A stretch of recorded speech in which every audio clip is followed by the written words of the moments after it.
Hi, so I'm going to try something a little bit different on the channel today, and basically I'm going to show you a little behind the scenes peek at how I've been creating a lot of the art for the game I've been working on. So what you'll be seeing here is a little bit of a sped up video of how I essentially create the artwork. I'm just going to be working with one frame here, just with this little creature that I've drawn. It's this little pencil sketch of this little snake monster.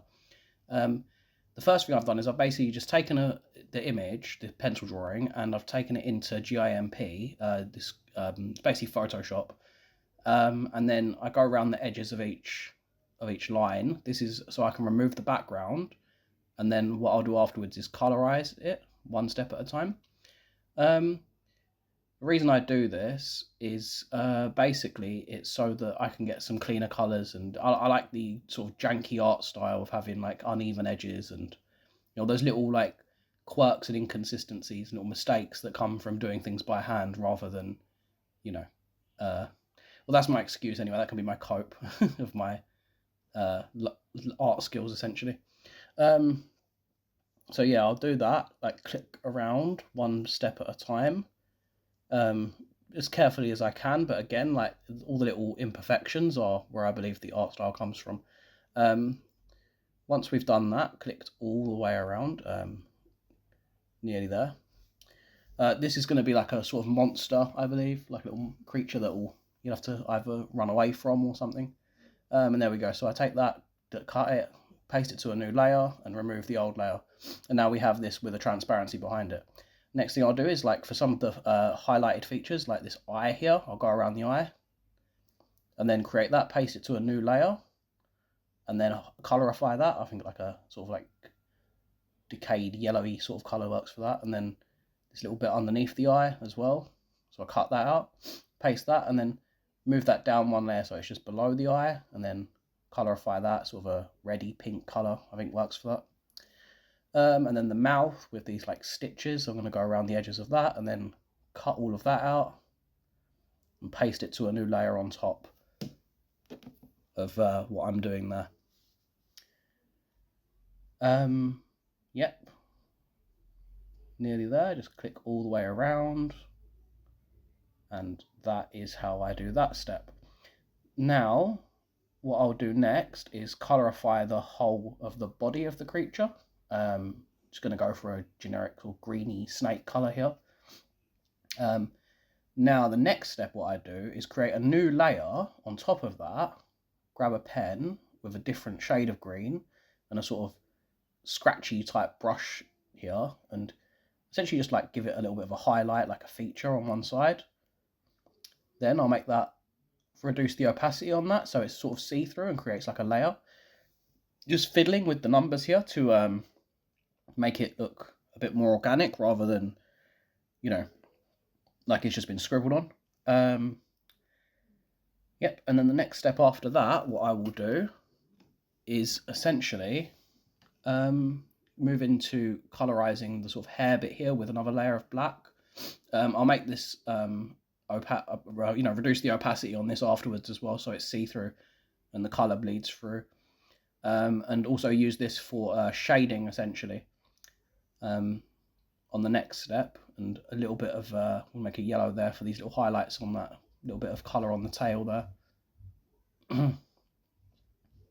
Yeah, make that all opaque, and then we grab we'll go back to the so I'll use the eraser tool now to sort of clean all this up using like a little bit of trial and error, just different shapes and sizes of the eraser tool to, I'm just playing around with it at the moment, but once I find what I think works, just scratching that down and like sort of sculpting it down a little bit, to the point where I believe, it looks good for what I want it for. Yep, just in between each like strand of hair there essentially. And then I'll grab that pen tool again and put it back on black, and then just add in some shading here on underneath the eye and the cheeks, a little bit in the mouth there so that the teeth look a little bit, creepier, underneath the chin, the neck, and then on the sort of like weird like chest, that abs area. Yep, a little bit of that, and then that's pretty much done now. What I do now is I'll merge all of these layers down into one image.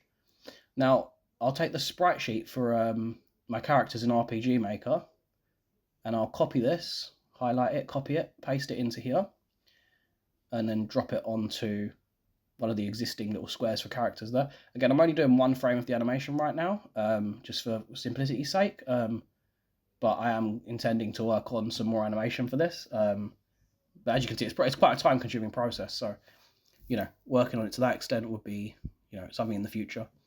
So this is what would essentially be one of the first maps of the game. This is just where I'm testing a few things out at the moment. So I kind of lost the image here, so like what I just do is just gotta find it quickly again, because again, a lot of experimentation, you often lose what you're working on sometimes. But yeah, I found it now. Pop that into there. We get the little snake guy. Put him on down. And then what we have now, what I'm going to copy is that, it's using the MV3D by Cutie virus. It's a plugin for RPG Maker 3D, for RPG Maker 3 to make things, RPG Maker MV to make things 3D. I got that in the end. And just that's the parameters. I had them on screen a second ago, and that's like basically for the scaling. So scaling and lighting and, you know, the shape of the image and that kind of stuff and the positioning of it. You can see here like a lot of different things that I've put in here. You can see it changes into a different character if you look at it from a different angle. I'm just going to change the scale on that to make it bigger. Just change from 0.1 to 0.3. So it's essentially 3 times bigger than it was. And then we can see how that looks. Yeah, I think I like it bigger, better as a bigger creature. There we go. So that is essentially how that would look as a static image of some kind of monstrous creature. Yeah, so we're working on those. And then if I add in a little bit of basic AI, just the approach, make it a bit faster, more frequent, and we can see what it looks like if it's basically going to chase after you, run after you. Again, the animation's a bit weird because what I've done is I need to take off the walking so that it doesn't flash the animation. Again, I'll work on the animation frames at a later date, but for now, I think this is a good starting position. See, it changes from directions as well. There we go. We have this creature chasing you through this 3D environment. So that's basically how I do that. And, you know, I think there is some potential there. I'm just going to work on that. Here's another creature that I have actually put some more animation frames onto, so you can see a little bit of that. And just to wrap this up, we'll just run around and have a little look at some of the other things I've put into this map here. Just a quick peek. So again, this is very early days of what I'm working on here, but I'm quite proud of what I've put together so far. And here we have a building of some kind. Thank you very much. That'll be the end. Goodbye.